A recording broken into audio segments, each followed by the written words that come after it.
Hey everyone, Road to Boston Day 12 is here. I'm Coach Kyle of Freedom Running Club, and in this video we're going to be talking about some things to help set you up for success on race day, namely your carbohydrate load and electrolyte loading as you get close to race day. So again, this is what the remaining of these videos are going to be. We're not really talking about workouts or anything like that. We've already finished with things like your peak week, your tapering, and all of that. Now it's really just about maximizing everything you've developed in this training block. So what are these things? Why do we do them? What's some effective ways to do it?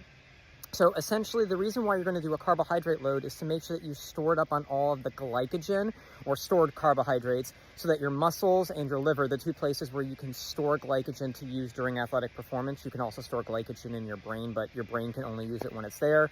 Essentially topping off all of that fuel tank so that you can maximize your energy expenditure on race day. So how does this work in terms of a carbohydrate load?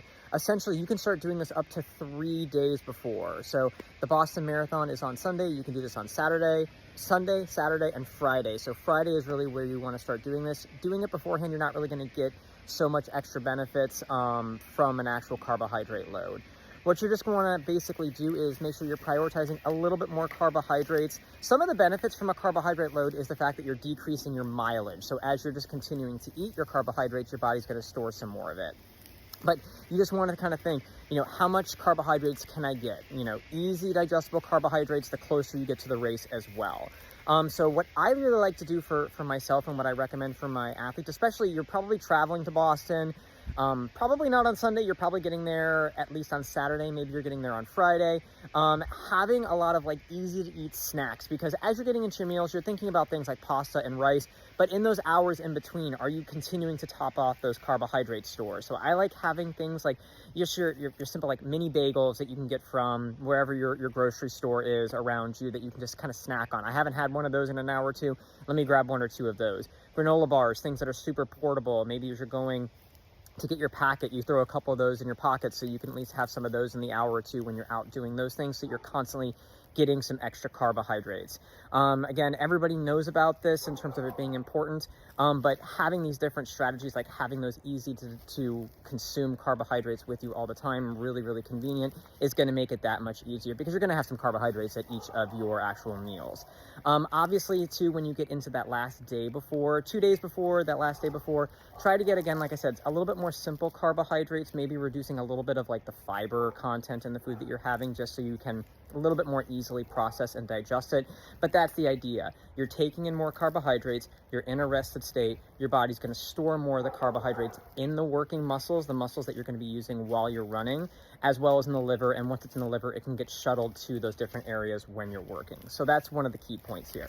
Electrolyte loading, that's going to work on the same time frame as a carbohydrate load. So electrolytes, you're talking about your sodium, your potassium are kind of the two most thought of ones, but calcium, magnesium chloride. Chloride typically comes with your sodium.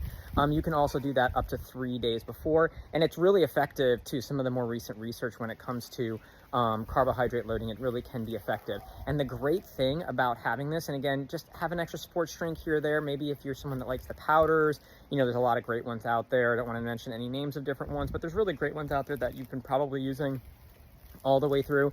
Just make sure you have those with you so you can just throw them in some water, get some extra ones. If you usually take 1 or 2 a day, get a third one, maybe get a fourth one. If you're somebody who does any of the sodium pills or chews or anything like that, have those with you, just like those mini bagels or those carbohydrates, so you can just, hey, I haven't had one of those in a couple hours, let me take a couple of those so I make sure that I'm topping off the store so that your muscles can function effectively in the race. The great thing about electrolytes, including the fluids you're going to be taking with those, and carbohydrates hold on to some extra water. So it really does make sense to do this together, because as you're getting more carbohydrates into your body's going to be able to actually absorb and kind of hold on to a little bit more of that water, so you're a little bit more hydrated on race day. So that's it when it comes to a carbohydrate load. Just be thinking about carbohydrates. I'm assuming that most of us know what a carbohydrate is versus a protein or fat at this point in the training, especially if you're running in the Boston Marathon. If you do have any questions specifically about that, ask those in the comments down below. I'd be happy to help you out with that as well. I do sports nutrition coaching as well through NASM. That's where my certification is, through a sports nutrition certification. So if you have any questions on that, ask those in the comments down below. I can definitely help you out as we get closer to race day. But that's the real key thing when you're looking at carbohydrate loading, electrolyte loading. You want to look at doing both of those, and you want to look at 3 days out. So for the Boston Marathon, that is going to be Friday.